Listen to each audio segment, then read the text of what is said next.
بھی جو ان کے کئی درخواستیں لوگ دیتے ہیں جب سیاست میں ہوتے ہیں میں نے درخواست جو پڑھی امجد پرویز صاحب کے توسط سے دائر ہوئی ایڈوکیٹ امجد پرویز صاحب ممتاز قانوندان ہے، وہ ٹیلی فون لائن پر بھی ہم سے بات کرتے ہیں. اس میں ایک بات 2-3 نقطوں پہ بڑا فوکس کیا گیا. ایک یہ کہ جو 19 برس پہلے بھی جو درخواستیں نیب کو وصول ہوئیں جس کی بنیاد پہ نیب نے کارروائی کا آغاز کیا، انکوائری انیشیٹ کی، وہ درخواستیں ایسے لوگوں کی جانب سے تھیں جن کا کوئی نام پتہ ہی نہیں تھا، ویگ لوگ تھے.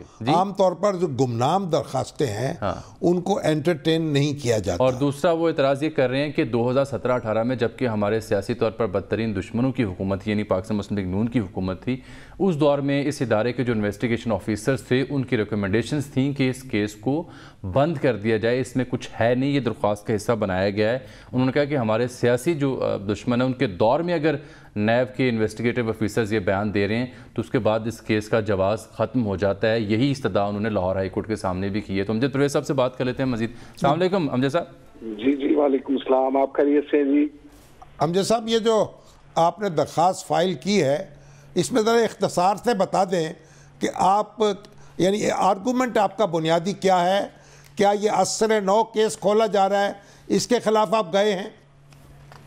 دیکھیں شامی صاحب، ہمارا اس کیس میں بنیادی نقطہ یہ ہے کہ ایسٹس بیونڈ مینز کے الزام پہ یہ جو نیب کے پاس اس وقت کیس چل رہا ہے، اس میں اس وقت کے چیئرمین نیب نے سن 2000 میں آتھورائزیشن آف انکوائری کا آرڈر پاس کیا تھا، اور سن 2000 کی کوئی 19 جون کی اخبارات اگر آپ پاکستان کی اٹھا کے دیکھیں تو آپ کو اس میں شہ سرخیاں نظر آئیں گی کہ ان کے گھروں پہ بھی ریڈ کیا گیا جس میں نیب کی ٹیم بھی تھی، اور گھروں کی تلاشیاں بھی لی گئی. گھر کی جو ٹیپس ہوتی ہیں واٹر ٹیپس ان کی بھی ان کے اسپیکس بھی لیے گئے. ٹھیک. اب یہ فریش آرڈر آف آتھورائزیشن نہیں ہے، وہی 20 سال پہلے جو ایک گمنام اپلیکیشن پہ ایسٹس بیونڈ مینز کی آتھورائزیشن آف انکوائری ہوئی تھی اسی فائل کو آج تک چلایا جا رہا ہے. وہ پہلے انکوائری بند ہو گئی تھی جی. ایک سٹیج پہ انسٹرکشن ہیں کہ جو پروسیکیوشن ونگ تھی اور جو انویسٹیگیٹنگ آفیسر تھے 2017-18 میں انہوں نے ریکمنڈیشنز دی کہ 17 سال کی انکوائری انویسٹیگیشن کے بعد کوئی قابل ذکر شہادت چونکہ صفحہ مثل پہ نہیں آئی اس لیے اس کیس کا کلوجر جو ہے وہ ریکمینڈ ہوا تھا، اور اب اس کے بعد اسی فائل کو آگے چلایا جا رہا ہے. ایک ہی معاملے کی بار بار انکوائری نہیں کی جا سکتی، یہ آپ کا موقف ہے؟ جی پچھلے 20 سال سے، اور اتنا لمبا عرصہ تو عدالتوں میں کیس اگر پینڈنگ ہو، پاکستان میں جوڈیشل پریسیڈنٹ جو ہمیں ملتا ہے وہ 5-6 سال تک اگر کوئی کیس بغیر کسی پروگرس کے کسی عدالت میں بھی پینڈنگ ہو تو عدالتیں اسے کواش کرتی ہیں اسی گراؤنڈ پہ کہ یہ انڈیو ڈیلے ہے اور اس کیس میں کچھ نہیں ہے. تو یہ تو ایک انویسٹیگیٹنگ ایجنسی جو ہے اس کے پاس 20 سال سے یہ معاملہ چلا جا رہا ہے. جیسے آپ نے ابھی فرمایا، جیسے جمشید علی شاہ صاحب کی جو بطور کمیشن کی رپورٹ تھی لون رائٹ آف ہونے کے بارے میں، یہ الزام بھی جو ہے بالکل ڈیفالٹ کا یہ بھی 20 سال سے زیر تفتیش ہے. اور اسی طرح سے جب یہ وزیر بلدیاتی امور کے وزیر تھے تو اس وقت کی کوئی 10-11 اپوائنٹمنٹس ہیں، 11 اطلاعات کے مطابق تو 11 نوکریاں تھیں. جی 11 نوکریاں جو تھیں وہ لوگ اپنی پوسٹ پہ سرو کرتے رہے. کوئی وہ تو اس وقت جو سیکٹری تھے بلدیات کے جاوید قریشی صاحب وہی دنیا میں نہیں ہے. جی ایسے ہی ہے جی. اسی طرح اور بھی ان کے بعد جو آئے نہیں، جو سیکٹری بورڈ تھے مشیر عالم وہ بھی نہیں ہے دنیا میں، وہ بھی نہیں ہے. تو ان حالات و واقعات میں اتنا عرصہ کسی فائل کا کسی تفتیشی ایجنسی کے پاس جو ہے وہ کھلا رہنا جو ہے اس کو عدالتیں جو ہیں وہ abuse of process of law کہتی ہیں. ٹھیک. تو یہ فنڈامنٹل پاکستان کا جو ہے نا جی دستور پاکستان جو آپ کو بنیادی حقوق دیتا ہے اس میں ایک ایکسپیڈیشس جو ٹرائل ہے اور ایکسپیڈیشس ڈسپوزل جو ہے یہ اس کی خلاف ورزی ہے. اس کی خلاف ورزی یہ ویسے جو 11 نوکری والا پروفیسر ساتھ ہیں جو 11 نوکری والا معاملہ ہے اس میں تو اس وقت چوہے صاحب جو ہیں وہ منسٹر تھے لوکل گورنمنٹ کے اور چیف منسٹر تھے نواز شریف صاحب. تو پھر تو اگر یہ نہ سیکٹری موجود ہے نہ سیکٹری بورڈ موجود ہیں تو پھر تو چیف منسٹر کو بلایا جائے پھر دوبارہ سے. امجد صاحب یہ دو یعنی بنیادی طور پر تو الزامات ہیں نا، ایک تو ایسٹس بیونڈ مین کی بات ہو رہی ہے اور دوسرا یہ جو اختیارات کا ناجائز استعمال ہے، اور تیسرا وہ جو میں نے آپ سے عرض کیا کہ کہتے ہیں جی کہ کوئی یہ نہ دہندہ ہے کسی بینک کے، نہ اس بینک کا نام بتاتے ہیں ہمیں، نہ بینک کا کلیم بتاتے ہیں ہمیں، نہ یہ پتا ہے کہ کتنی اماؤنٹ ہے، کچھ نہیں پتا. اور 20 سال سے اس پہ آرڈر ہے کہ ان کے خلاف انکوائری کریں، اسی آرڈر کو لے کے آگے چلا جا رہا ہے. ٹھیک ہے، آپ کی بنیادی استدعا ہے کیا لاہور ہائی کورٹ سے آپ نے جو رجوع کیا؟ یہ تو یہ بات سنیں، یہ پچھلے برس میرے خیال تیسرے چوتھے مہینے میں چیئرمین نیب نے دوبارہ سے ان کو بائیفرکیٹ کر کے ان انکوائریز کو ری انیشیٹ کیا تھا، تو آپ کو اتنی تاخیر سے یاد آیا کہ لاہور ہائی کورٹ جانا ہے، اب بھی کیوں؟ دیکھیں ہمیں تو 2018 کے بعد نیب نے طلب نہیں کیا، ہمارا یہی خیال تھا کہ جب وقتاً فوقتاً یہ ریکمنڈیشنز کلوئر کی آ چکی ہوئی ہیں تو اس لیے کچھ نہیں ہوگا، لیکن اب ہمیں اطلاع ہے کہ نیب جو ہے وہ فاؤل پلے کرنا چاہتا ہے اور کیسز فائل کرنا چاہتا ہے، باوجود اس کے کہ یہ جو نجائز اختیارات کے نجائز استعمال کا نوکریوں کے حوالے سے الزام ہے، اس میں نیب کی اپنی پروسیکیوشن ونگ ایک سے زیادہ دفعہ لکھ چکی ہے کہ یہ کیس نہیں بنتا، یہ ریکارڈ پہ ہے، لیکن اس کے باوجود وہ فائل چلی جا رہی ہے۔ تو یہ جو ہے نا 20 سال ایک مقدمے کو تینوں الزامات کے تحت آپ انویسٹیگیٹ کرتے رہیں اور 19 سال گزرنے کے بعد یہ آرڈر پاس کر دیں کہ ان تینوں مقدموں کو علیحدہ کر دیں، اس سے صورتحال تبدیل نہیں ہوتی، الزامات تو وہی ہیں۔ ہاں کوئی نیا الزام ہوتا تو آپ درست فرما رہے ہیں، اس پہ اگر چیئرمین نیب نے آتھورائزیشن آف انکوائری کی ہوتی تو وہ نیا کیس تصور ہونا تھا۔ یہ تینوں الزامات سن 2000 کی جو انویسٹیگیشن آتھورائز ہوئی ہے اس کے اندر شامل تھے، تو ان کو 2019 میں 19 سال تفتیش کرنے کے بعد اگر آپ بائیفرکیشن کا آرڈر پاس کریں تو ہماری رائے میں وہ کلریبل ایکسرسائز آف اتھارٹی ہے۔ ٹھیک ہو گیا، بہت شکریہ آپ کا امجد پرویز صاحب۔ سر یہ چودھری صاحب تو حکومت کے بڑے اہم اتحادی ہیں، یہاں پنجاب میں جو گورنمنٹ کا سیٹ اپ ہے وہ اس میں ان کا بڑا اہم کردار ہے، اسپیکر پنجاب اسمبلی ہیں۔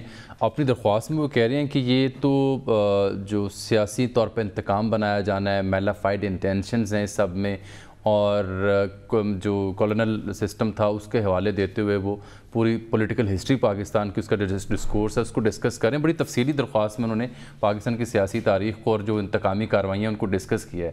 تو اب حکومت کا حصہ ہوتے ہوئے اگر چودھری برادران کوئی انتقامی کارروائیوں کا نام لیتے ہیں تو یہ تو میری سمجھ میں بات نہیں آ رہی، آپ کیسے اس کو نہیں وہ تو یہ بات آپ کا نقطہ نظر کیا ہے؟ سوال اصل میں وہ تو یہ بات کہی جا رہی ہے نا کہ نیب جو ہے ایک تو وہ اپنی کریڈیبلٹی بنانے کے لیے دو طرفہ اقدامات کرنا چاہتا ہے۔ یہ چودھری ہمارے شیخ رشید صاحب جو ہیں وہ اس طرح کی گفتگو کر چکے ہیں نا کہ اب دو طرفہ اقدامات ہوں گے، دو طرفہ تلوار چلے گی، دو طرفہ تلوار بیان تھا ان کا میرا۔ ایک بات، دوسری بات یہ ہے کہ اب یہ جو یہاں سیاست ہے اس کے بعض اس کے اندر بھی اس طرح کے پیچ و خم ہوتے ہیں کہ اس طرح کے اقدامات جو ہیں وہ آپ کو ہوتے نظر آتے ہیں، ان کی تہ میں کچھ اور ہوتا ہے، سامنے کچھ اور ہوتا ہے، لیکن اس سے ایک اس کا نتیجہ نکل سکتا ہے، وہ یہ کہ سیاسی قوتیں جو ہیں اور سیاسی جماعتیں جو ہیں جو آلریڈی نیب کے قانون میں ترمیم کے بارے میں بڑی کوشاں ہیں، تو اب ان میں وسیع تر اتفاق پیدا ہو سکتا ہے زیادہ جلد، کیونکہ اگر مسلم لیگ کاف کو بھی ٹارگٹ کیا جاتا ہے تو پھر مسلم لیگ کاف بھی اپنا وزن ان ترامیم کے پلڑے میں ڈال سکتی ہے اور ایک میجورٹی کی حمایت جو ہے وہ قومی اسمبلی میں حاصل ہو سکتی ہے ترمیمی مسودے کو۔ تو یہ ایک بڑا ٹرننگ پوائنٹ ثابت ہو سکتا ہے اس حوالے سے پاکستانی سیاست۔ چلیں دیکھتے ہیں کیا ہوتا ہے، اب تو درخواست کا کیا فیصلہ ہوتا ہے ہائی کورٹ میں، اور دوسرا جو سیاسی اینگل آپ نے دیا وہ بڑا اہم ہے۔ بہرحال اب یہاں وقت آن پہنچا پروگرام ایک بریک کا۔ کل اگر آپ کو یاد ہو تو چودھری نثار صاحب کے حوالے سے میاں جاوید لطیف کی گفتگو ہم نے دوبارہ سے نشر کی تھی ایک اور پروگرام کے حوالے سے، اور پھر اسی پر نیا موقف ہے حسن اقبال صاحب کا، لیکن وقت کی قلت تھی، ہم یہ نہیں جان سکے وقت کی کمی کی وجہ سے کہ شامی صاحب کی اپنی رائے کیا ہے، کیونکہ شامی صاحب بھی واقفان حال میں شمار ہوتے ہیں۔ ایک بریک کے بعد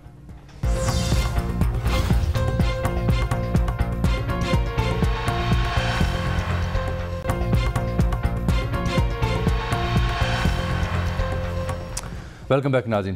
شام صاحب کل جب ہم نے بات کی نا حسن اقبال صاحب سے، انہوں نے کہا پرویز خٹک صاحب نے جب مولانا کا دھرنا تھا اسلام آباد میں تو اپوزیشن رہنما سے گفتگو کرتے انہوں نے کہا، ہم نے ان سے پوچھا پرویز خٹک صاحب سے کہ آپ بھی تو ڈی چوک میں گئے تھے ہمارے دور حکومت میں، ہمیں کیوں نہیں جانے دیتے؟ تو پرویز صاحب نے یہ کہا کہ ہم تو چودھری نثار صاحب کی وجہ سے آئے تھے، تو یہ انہوں نے کل ہمارے پروگرام ہمیں اجازت دی گئی جی۔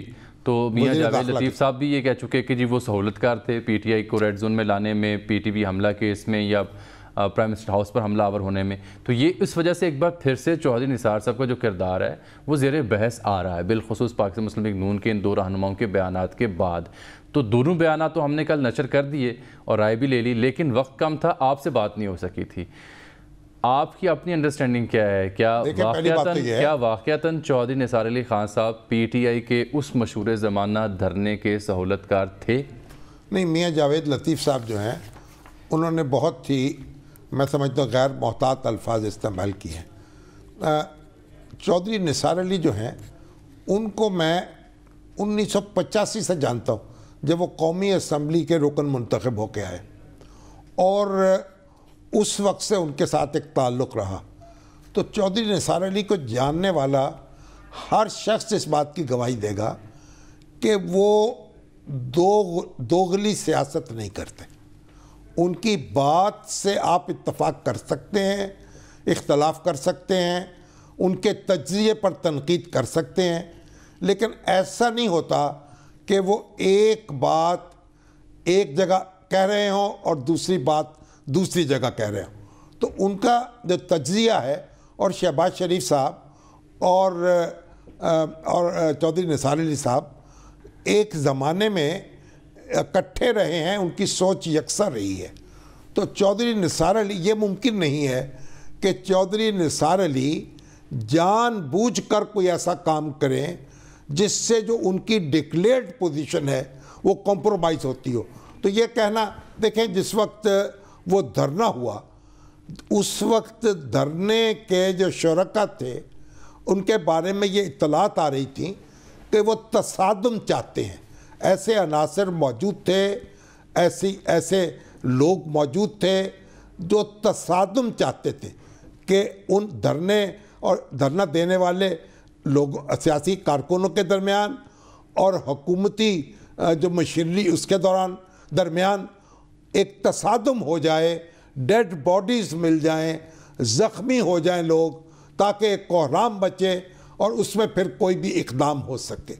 تو اس کو روکنے کے لیے بپھرے ہوئے تو تھے شرکا, جنونی بھی تھے, ظاہری بات, اور ایک خاص ماحول اس وقت تھا. یہ بات چودھری نثار علی اس معاملات کو اس حد تک جانے نہیں دینا چاہتے تھے.